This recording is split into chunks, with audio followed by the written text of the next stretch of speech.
Welcome to another episode of Curbside Consults. My name is James O'Connell and I'm Editorial Fellow at NEJM. On this episode of Curbside Consults, we're going to discuss a really interesting subject, or you could even say two subjects, that is tuberculosis elimination and quality of care. To do this, we are joined by Dr. Hannah Alsdurf, an infectious diseases epidemiologist and TB researcher from the University of Ottawa and formerly of the McGill International TB Centre. Welcome, Dr. Alsdurf, and thank you for joining us.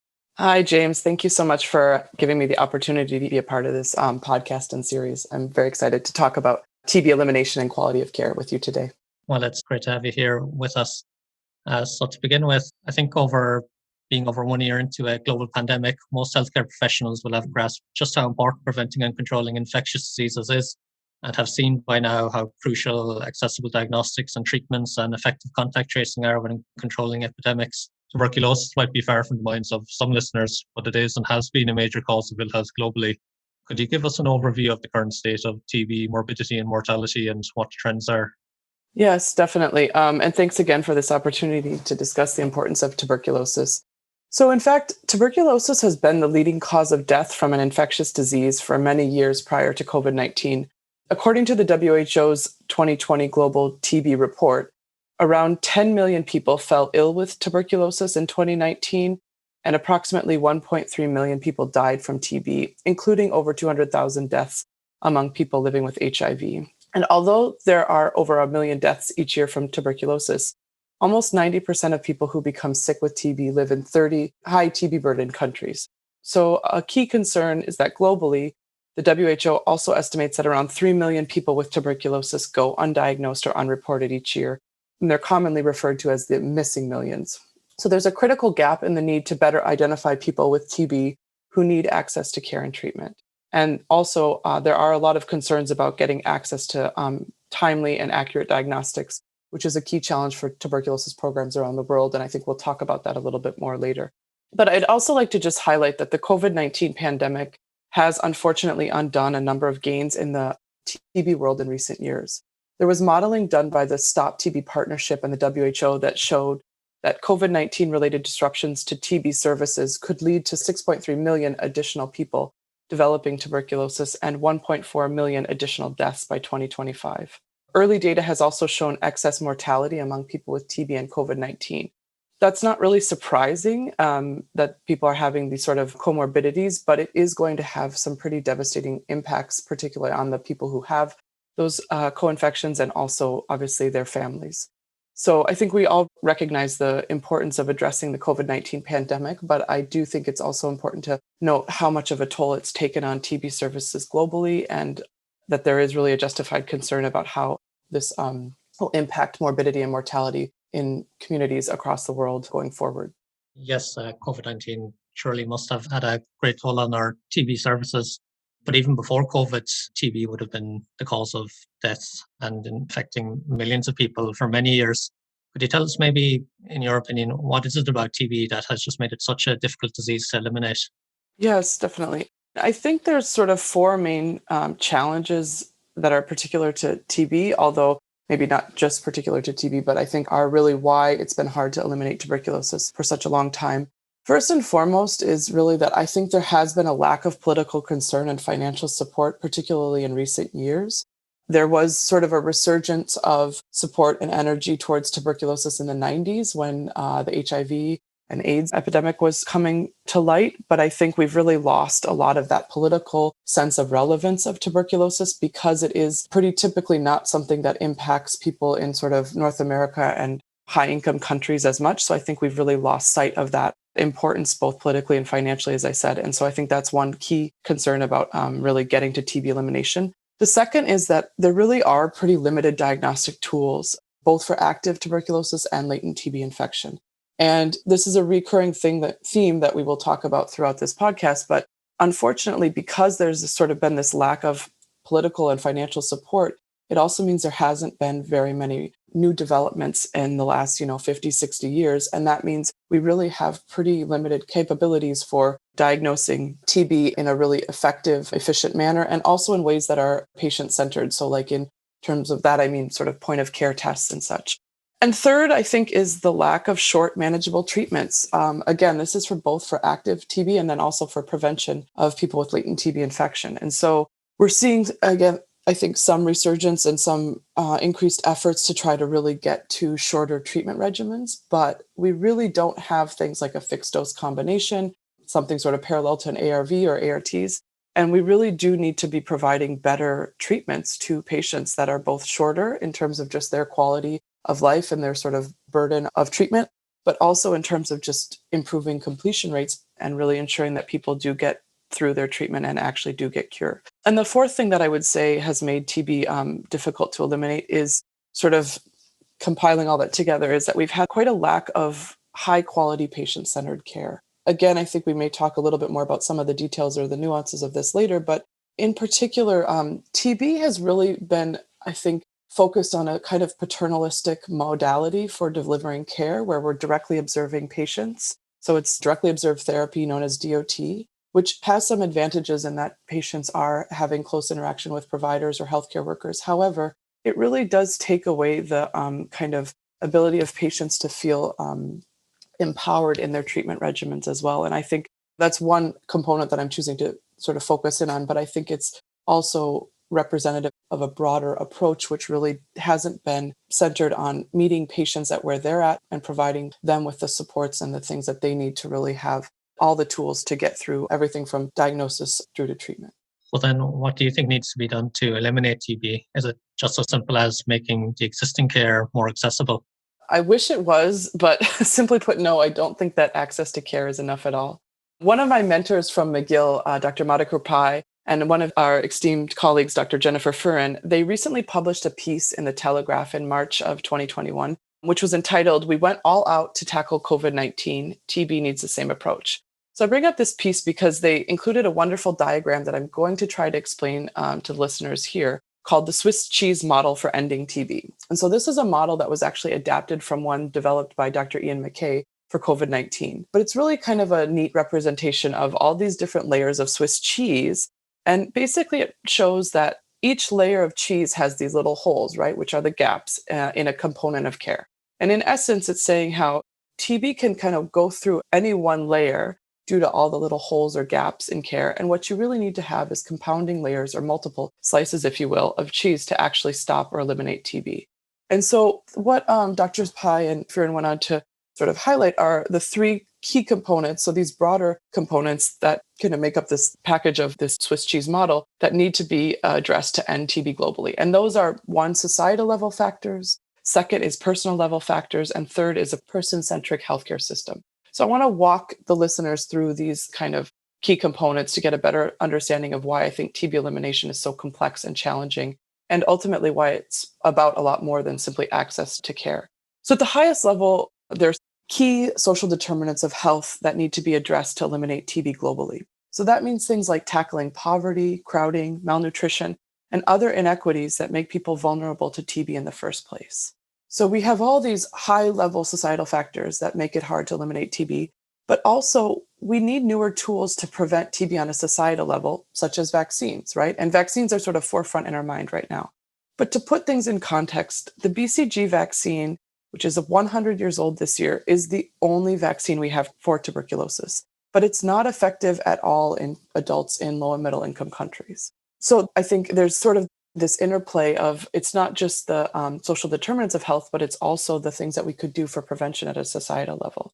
I also think at the societal level, we really need to have better community education around tuberculosis to reduce stigma and improve the understanding of the importance of both prevention and treatment for TB disease. In many places globally, tuberculosis patients are more stigmatized than for many other infectious diseases, including HIV. I do think one potentially positive side effect of COVID-19 is that we've sort of had this reawakening, if you will, as to the importance and the way that infectious diseases really can impact everyone in society. And I think that can help to have a positive shift in sort of the collective understanding that people with COVID-19, tuberculosis, or any other infectious disease are not different than anyone else. They just simply had the misfortune of being infected. But the second component that I mentioned earlier in the Swiss cheese model, if you will, is the personal level, right? So layers of this part of the model show how individuals and communities or household members really need to have proper education, and understand the importance of early care-seeking behavior for TB symptoms, particularly if they know that they are exposed. But again, so this does require access to healthcare, so that is an important component, but it's not the only thing because it also requires these patients to trust the healthcare system. And then in turn, the healthcare system needs to properly screen, notify, and engage people who do come to seek care to make sure that they get properly tested, diagnosed, and put on the right treatment or preventive treatment regimen as needed. But key to this is that healthcare providers also need to engage people where they are and in ways that are useful and meaningful to them on an individual or personal level. So that's where we kind of start to dig into this importance of quality of care and patient-centered care, because it's not just about access, but it's about ensuring trust and a system that patients feel supported by and really can actually get all the treatment that they need and ultimately help to sort of reach those TB elimination goals. And so finally, the third or last component that I had mentioned earlier is this person-centric healthcare system. And I've touched on that the last little bit I was talking about. But obviously, there are major gaps in early detection of TB disease, which needs to be made easier through things like point of care or molecular diagnostics. So I think that improving this quality of care is, and also providing safer and shorter, more effective treatment regimens for all forms of TB, latent TB infection for prevention, drug-resistant TB, pediatric TB, all of these things are also important components for that patient-centered care. And then the other point that I want to make about sort of this person-centric healthcare system is that we need to start to talk more explicitly about ways to support patients through their journey. So that means things like sick leave, cash incentives or cash supports, nutrition, but also social and mental health supports. And the other component is this management of comorbidities. Most TB patients will experience some other comorbidity, whether it's HIV, diabetes, malnutrition, other things. And so I think we need to really consider how important those are to really having it be a patient-centered system. So again, back to that Telegraph piece, Drs. Pai and Furin noted that these limited budgets we have really forced TB programs in countries to prioritize one or two components of those layers in the Swiss cheese model that I talked about before. But we really need to advocate for more funds to increase the sort of breadth of TB programs globally so that we can address the various gaps at all these different individual layers. Because as I sort of going back to the main question, it's not really just a question of access to care, but really, if we want to eliminate TB, we're going to have to address all these multiple layers, social, personal, and health system level in order to achieve the NTB strategy goal of TB elimination. Thanks, Hannah. The Swiss cheese model is a really interesting way of conceptualizing all the complexities, I guess, that there are for TB patients in getting a timely diagnosis and effective treatment. You had mentioned that care needs to be more person-centered. Could you tell us perhaps a little bit more for TB? What does patient-centered care mean exactly? Yes, definitely. I do want to say, I think one of the things that's hard about patient-centered care is that it is very individualistic. And so I want to talk about a few components of it, but also recognizing that I think this is something that healthcare systems in general are kind of trying to learn about how to improve on. This is something we talk about sort of a lot about how to improve healthcare delivery. And I think we're getting into a lot of new and innovative ways. So I think we'll see kind of a lot of developments in this. So it's an area that's quite exciting for me. But also, I wanted to just mention that there was a recent editorial by some colleagues that was published as part of a series on a quality of care in the Journal of Clinical Tuberculosis and Mycobacterial Diseases. And it's actually an ebook that might be of interest to some of your listeners. So I think we will have a link to that PDF. But in this series on quality of care, one of the gaps that was identified was the need to better define what we mean by quality of TB care, right? So that we can actually ensure that it's properly measured. And so in that, what we started to deconstruct was the fact that we need to start to have patient perspectives be much more central to how we define quality. And so I think that's sort of getting into the heart of it, is that we need to make sure that we're asking them what their needs are so that their expectations can be met, and that we're not simply focusing on a definition of quality that's aligned sort of with the priorities of the scientific or the medical community. And as I mentioned sort of initially to this question, was that we have to recognize that every individual patient is going to be different. They're going to have different priorities, and they're also going to have a lot of different needs depending on their unique set of life circumstances, comorbidities, and again, sort of cultural and local experiences. So it's not like a simple formula that we can apply. That said, I do think we have a basic understanding of what's meant by quality. And in essence, quality is that when a patient goes to a healthcare provider, he, she, or they can receive the correct diagnosis and treatment, including referrals, and have a minimum level of guaranteed safety. So I think when we talk about patient-centered care, we know that we want it to be sensitive and responsive to the educational, emotional, and material needs of the people who are actually impacted by TB disease.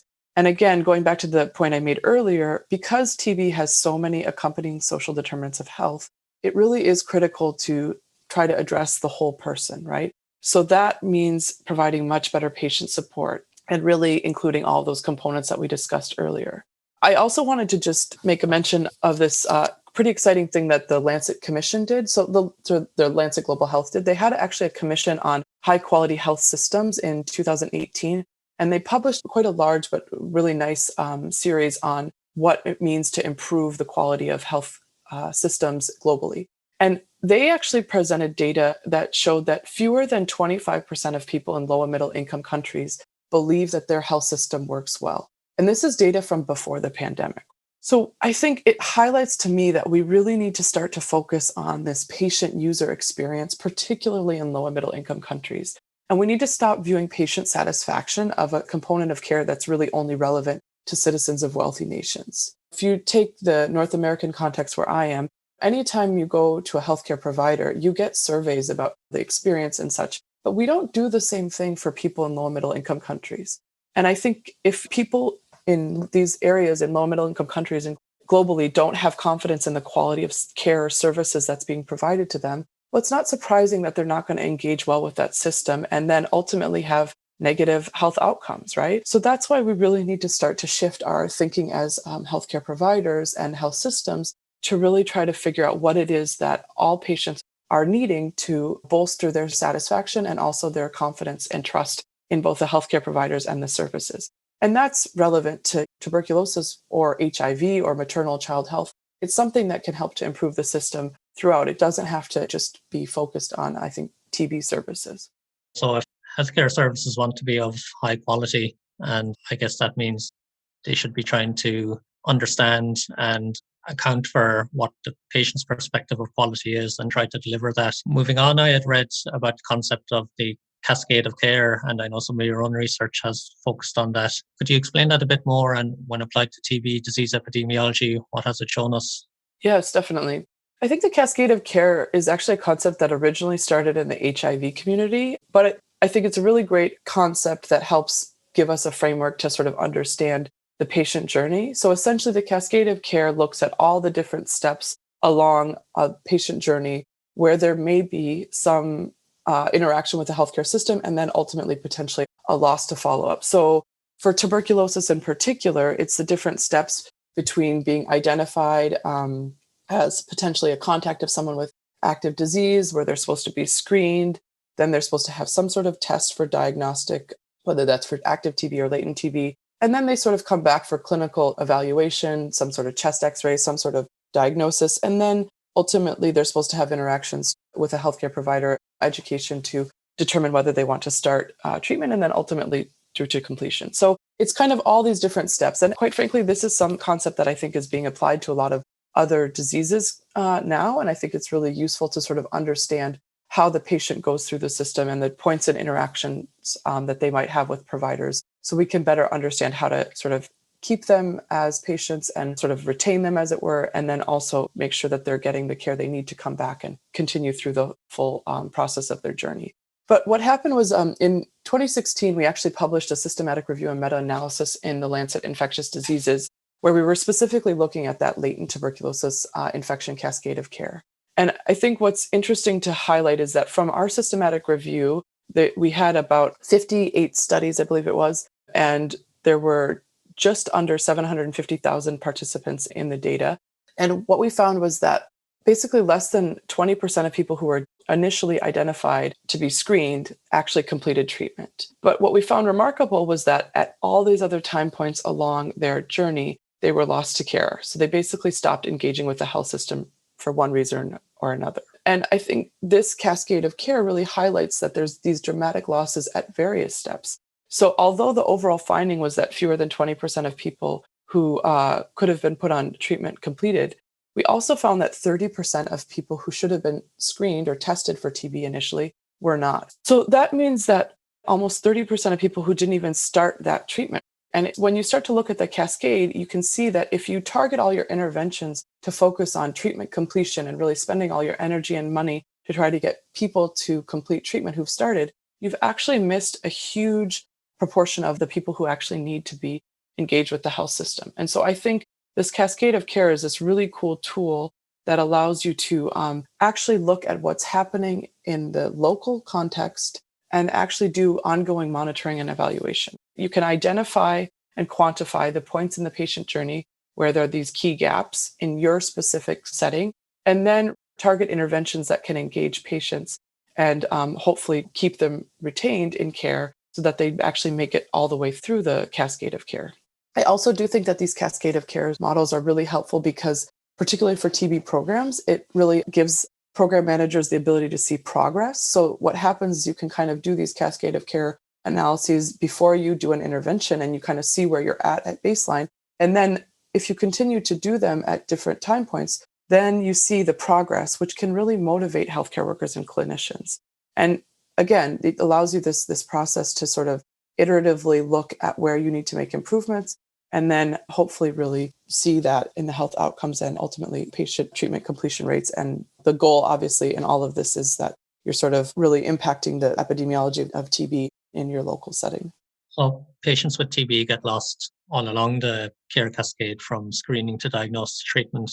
What you mentioned there in particular was at the point of diagnosis or before diagnosis is where largest proportion get lost. How can this gap in the cascade of TB care be overcome? I think that is actually one of the most challenging aspects of TB care. So I think to sort of set the stage a little bit for your listeners who may not be as familiar, I mean, tuberculosis symptoms are relatively nonspecific. And although obviously I'm focused on TB, I do recognize that it is still rare compared to other common respiratory ailments. I also think we have to be honest about the fact that with COVID-19, patients are often having similar overlapping symptoms, so it may be even more confusing for providers. But in some countries, in India, for example, providers often report doing this diagnosis by treatment, which means that they use antibiotics before testing, which then sort of exacerbates the issue and leads to drug resistance and has a negative impact on the quality of life for patients, but also increases the number of times a person needs to interact with the healthcare system because they effectively didn't actually get a diagnosis initially, right? But I think in terms of sort of the broader question of how we deal with the gap in diagnosis, I think there are certain groups that are at a much higher risk for being missed for proper diagnosis, which we know. So people who are living with HIV or AIDS, people who are suppressed or immunocompromised for any other reasons, and children. And that is partially due to the imperfect sensitivity of diagnostic tests, particularly when we talk about non-sputum samples. But the other challenge for diagnosis is that we do have some newer PCR-based WHO-approved diagnostic tests. One in particular is known as GeneXpert or Expert. And this is a great new test that's really reduced the time from diagnosis to giving results to patients. But the problem is that they're not typically available at the local health facility level in high TB burden countries. So instead, many local health facility levels will be using sputum microscopy in low and middle income countries, which has relatively poor sensitivity, but it is the main diagnostic method. And so if somebody has, for example, smear negative TB, then they have to go back to the healthcare facility multiple times, again, for numerous steps in the diagnostic algorithm, which includes wait times between each visit and also increases, obviously, the likelihood of patients being lost or not coming back. So I'm sort of highlighting two examples, but essentially whether it's the diagnosis by treatment or having sputum microscopy and having challenges with sort of the number of visits that are needed for diagnosis, I think we really have to actually address the fact that we need a better way of getting patients diagnosed and results in a timely and effective manner, basically. So I think these rapid tests being available at a more decentralized level would really improve this step because it gives patients what they need, which is essentially information in a faster, easier way. And it doesn't require them to kind of constantly take time out of their work and their days to come back for repeated visits just simply to get a proper diagnosis. And so if increasing numbers of patients can actually get a diagnosis, after that, how should the quality of care be improved to ensure that they complete their treatments and are cured of TB? I think that this is where we get to the part of patient retention. Because regardless, TB patients will have multiple visits with healthcare providers. And so I think that we really need to think about how we deliver healthcare. And I will say that this is actually one area that I'm super excited about because I'm trying to see the positives of COVID-19, as we all are. And one of them, I think, that is really applicable to TB has been the rapid uptake of telehealth and digital solutions for healthcare delivery. So this is where I think we get these patients say they have the good diagnosis or try to improve that step. When we want to really keep them in care and we want the quality to improve, I think that digital solutions are going to be kind of one of the best ways that we can really improve how we're providing care. So as I sort of mentioned a minute ago, TB care typically involves directly observed therapy or DOT. There has been some shifts to self-administered therapy or known as SAT, but that's particularly in high-income countries. But it hasn't really been the standard of care for people to self-administer in most low and middle-income countries. And so I think that what's exciting about the uptake of digital or telehealth solutions with COVID-19 is that we can actually apply this to tuberculosis. So TB programs can use telehealth or virtual care if that's something that patients prefer. And that has the potential to really improve the quality of care from the patient perspective. So to shift again to the patient-centered care, I think it can provide means for patients to have that individualized care, but also so that it's done in a way that is amenable to their lifestyle and really doesn't require them to constantly be going to healthcare facility to get treatment or sort of follow-ups and visits. And so I think that's one of the really exciting things to me with COVID-19 and the potential for shifting sort of the care delivery system. Also wanted to sort of go back to that Lancet Global Health Commission on high quality health systems, because they also showed data that among patients from low and middle income countries, almost a third noted that they had experienced some form of disrespectful care, short consultations, poor communication, or long wait times. So I think that although the telehealth is important, we also need to start to really address the fact that when patients are going to health facilities, they are experiencing what they consider to be really poor care and often disrespectful care. So the problem with this is that doesn't mean that there's going to be like a one size fits all approach that will sort of be an intervention that can work to just improve quality of care. Instead, we're going to have to modify and tailor the care delivery for each individual patient, but also within the local context to make something that's relevant to those people and also the providers. But here's where I think things like quality improvement or QI can also help us. There are tools such as the QI principle of PDSA, which is Plan, Do, Study, Act. And I do think that now that we're sort of in this modality of sort of looking at how we can ramp up quality of care and patient-centric care, we can use tools that we already have from QI to start to slowly implement different things, different interventions at the local health system level, then actually study it to see what it does in the local context, and then improve on how we're delivering patient care based on, again, patient feedback and outcomes. And so I think those are ways where we can actually look at tools that we have to try to improve the way that we're delivering quality of care. The last point I'll make is just that in terms of quality, it also is the broader focus now on universal health coverage, I think is important. And that kind of gets to the point of TB as being considered part of a broader package of care.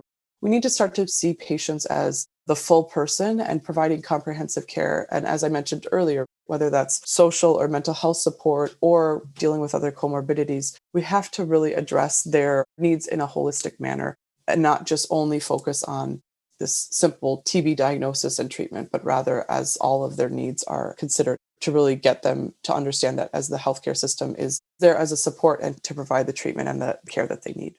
So far, you've given us a really good overview of the role of high quality care in eliminating TB globally. I wanted to ask you a few questions about latent TB infection, because we know that much TB disease globally is related to reactivation of latent disease. We know latent TB infection is treatable, but who should be treated and where in the cascade of care are these patients lost? This is obviously something that's very important to me, and much of what my doctoral research was focused on this, in fact. And so I think it's critical. There's potentially 2 billion people who are latently infected in the world today.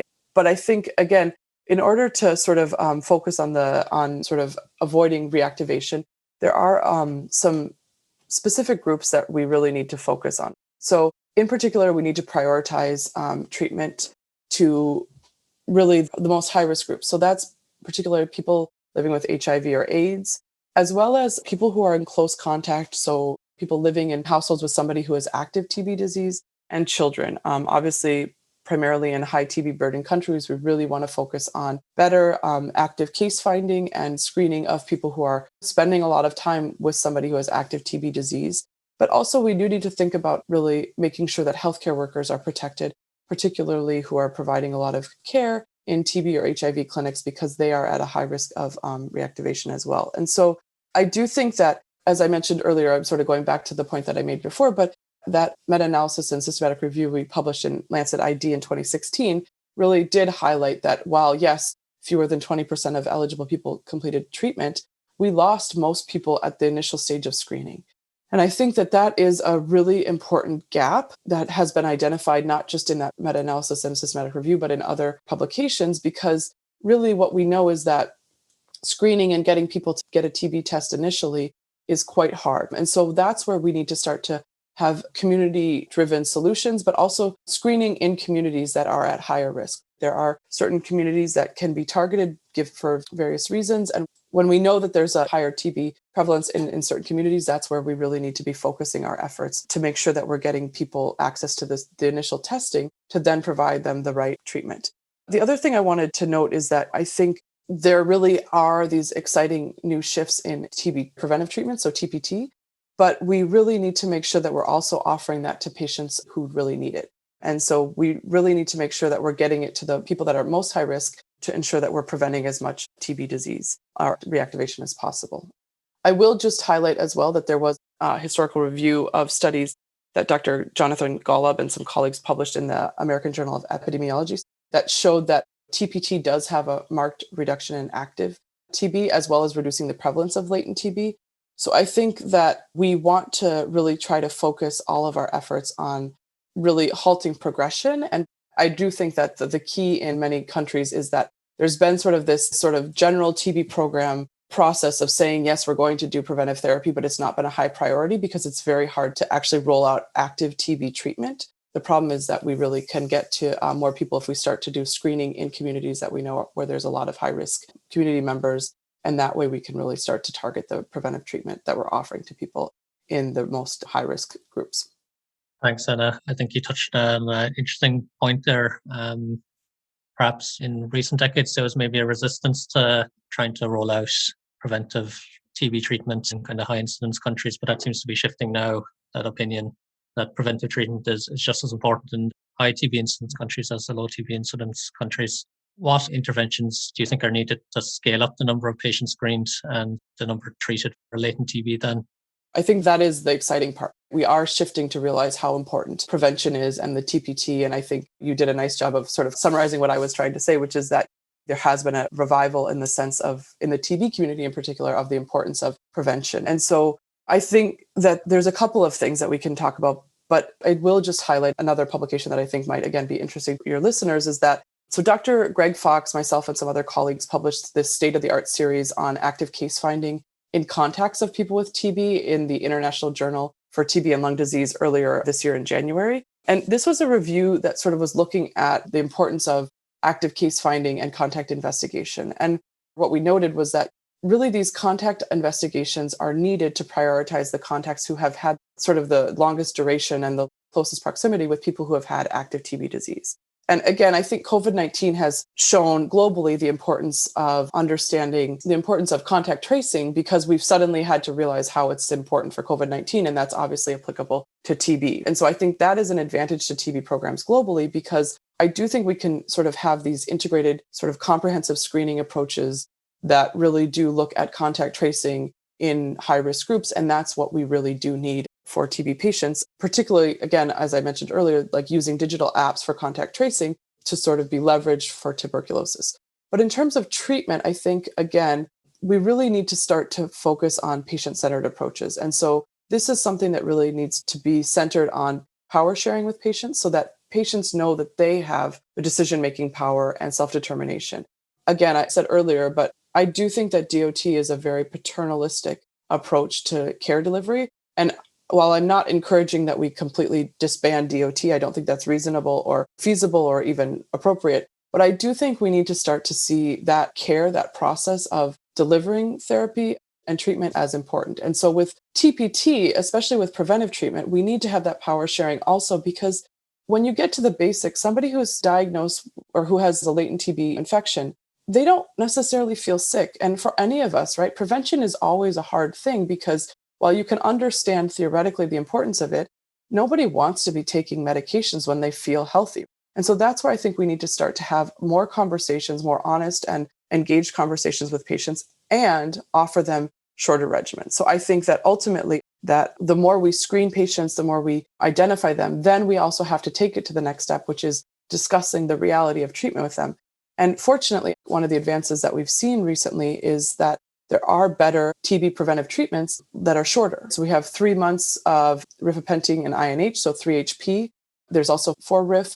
There are different treatment regimens that are no longer the sort of standard 6 to 9 months of preventive treatment that I think are of interest to patients and also can improve their quality of treatment and also diminish the likelihood of adverse side effects. So I think we need to have more counseling and support packages because if we are going to target these high-risk populations for TB screening, which we should, we also have to recognize that they are vulnerable to many other social determinants of health, which again goes back to the points that I've made earlier. So I do think that really for scale up, unfortunately, there's not like some prescriptive intervention that I say, apply this intervention and it's all going to work and you're going to get everybody screened. But I do think, again, targeting people living with HIV, immunosuppressed, close contacts, and also children. Those are the groups that we really need to be prioritizing to ensure that we're getting the most high-risk groups screened and put on preventive treatment. But in order to get them successfully through preventive treatment, we have to be honest with them about what it is, and we need to talk to them about what they desire and how they want that preventive treatment delivered in a way that is empowering and appropriate for their lives and their context and their individual considerations and circumstances. And to finish with, World Health Organization have defined TB elimination as less than 1 case of TB per million of population per year. This sounds like an almost unattainable target for some countries with the highest burden of TB. And even for high-income, low TB incidence countries like the US and Canada, this is quite challenging also. Are there any major interventions, I think some of which you've mentioned, on the horizons that could really move us towards TB elimination sooner? This is definitely a very ambitious target set by the WHO. And I want to start this off in kind of an unconventional way by juxtaposing the COVID-19 situation with that of TB. So in 1 year, COVID-19 received 10 billion with a B US dollars in investments. Tuberculosis averages 100 million per year for all investments, which includes diagnostics and treatment. COVID-19 currently has 92 vaccines in trial with 28 in final stages. As I mentioned earlier, tuberculosis has one vaccine, the BCG, which is 100 years old this year. And there are no new vaccines in phase 3 trials for TB. BCG has about a 0% efficacy in adults in low and middle income countries, while there are 8 approved vaccines for COVID-19 with a 70 to 95% efficacy. So it's not just simply that we need a new intervention or vaccine. I'm just highlighting the sort of vaccine state because I think it's quite dramatic. But we really need to have a larger shift societally to recognize that TB is still a problem that actually faces millions of people globally and really does need and deserve financial resources to get the appropriate and necessary improvements in both vaccine coverage, prevention, diagnosis, and treatment. So I just sort of have to set the stage because I do think we really are at a point where TB is really significantly underfunded. And so these WHO targets are not going to be achievable unless we get additional resources to fill those gaps. But that said, I want to leave on a positive note because I do think there are some super exciting developments on the horizon for TB. So there are 4 main interventions that I think, or sort of 4 main areas that I'll talk about in terms of TB elimination developments, but also the shift in healthcare delivery that I just want to reemphasize. I do think, again, this virtual care revolution is awesome. And I think that what COVID-19 has done to bring healthcare delivery into people's homes can be something that is applied to TB and really can drastically shift and improve the patient experience for TB patients globally, as well as their families and their support networks and communities, and actually can help to really push us towards elimination by really bringing it to people's homes and in a manner that's safe and appropriate and private even for them, if that's what they choose. But so the interventions that I want to talk about are the following. So 1 is the digital applications, 2 is artificial intelligence, and 3 is novel diagnostics and treatment regimens. So I'm sort of lumping diagnostics and treatment regimens together, but at any rate, the digital apps We were just talking about telehealth and everything. But I do think in COVID-19, we've seen a lot of digital apps for contact tracing. And actually, I think that is something that's really exciting for tuberculosis.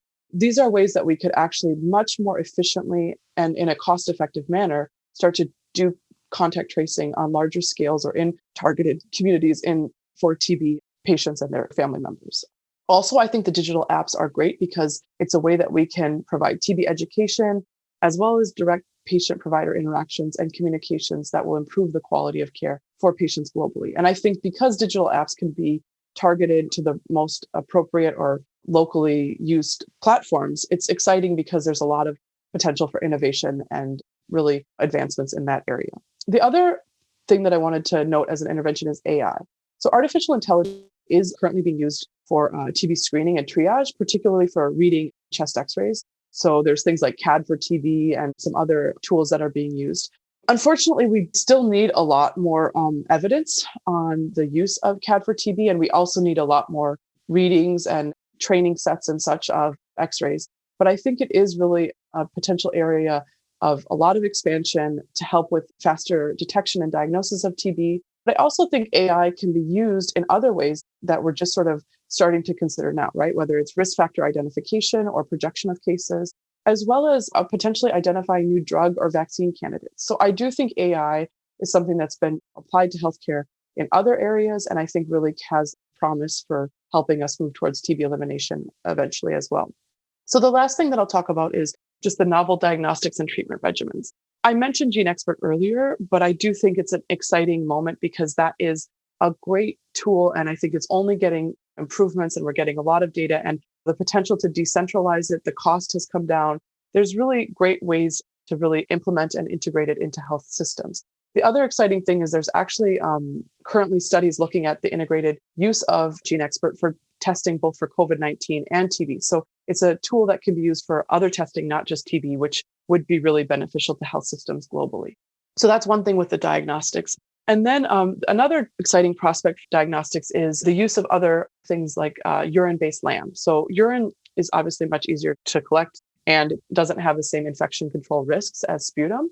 So urine LAM is one that's currently being used to assist in diagnosis of TB in HIV positive adults, particularly those with low CD4 counts. But it's not currently recommended by the WHO to diagnose TB. But I think LAM is an example of the new diagnostics and approaches that are on the horizon, ways to do point of care testing where we still need to gather a lot of evidence and there's still a lot of improvements that need to be made on these tests. But I think really they do offer a great potential for helping us to get to TB elimination and really address that gap of diagnosis that we've talked about earlier. And then the last thing that I'll talk about is just the treatment regimens. So in the last decade, we saw 2 new treatment regimens for active TB, so delamanid and bedaquiline, as well as the advancements in shorter preventive treatment regimens that we talked about earlier. So while, again, there's still more evidence needed for these regimens, there is a potential to, again, change the patient experience, particularly by reducing the amount of time they need to be on treatment and the negative side effects that they experience. The other exciting advancement is that there have been child-friendly formulations for pediatric TB, which is exciting because that greatly changes the treatment process and experience for children who are affected by TB. Now, that said, I do think we still need to push for many more advances like fixed dose combinations or FDCs and things to improve the treatment even better for people so that it's shorter regimens and also, again, to make more child-friendly regimens and formulations. But I do think we've seen some great improvements and optimistic that we will continue to see more in the coming years. So I would just say TB programs continue to try to implement interventions to engage patients and provide peer support in novel and practical ways. And so I think that that is something that is on the horizon. And I do, again, think that COVID-19 has been hard for TB programs because it's been an additional strain, especially a lot of clinicians have been shifted, their tasks have been shifted to COVID-19 work.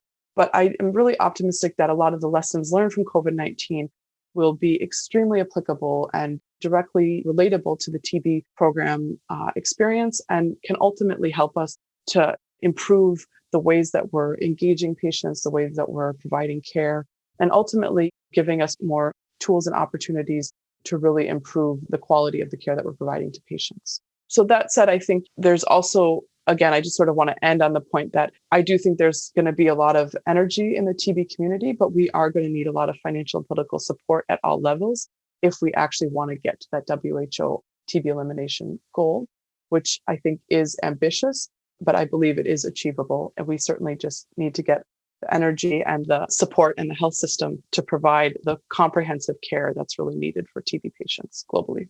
Thanks, Hannah. I think you've given us a really good overview of the current global TB situation and the importance of patient-centered, high-quality TB care.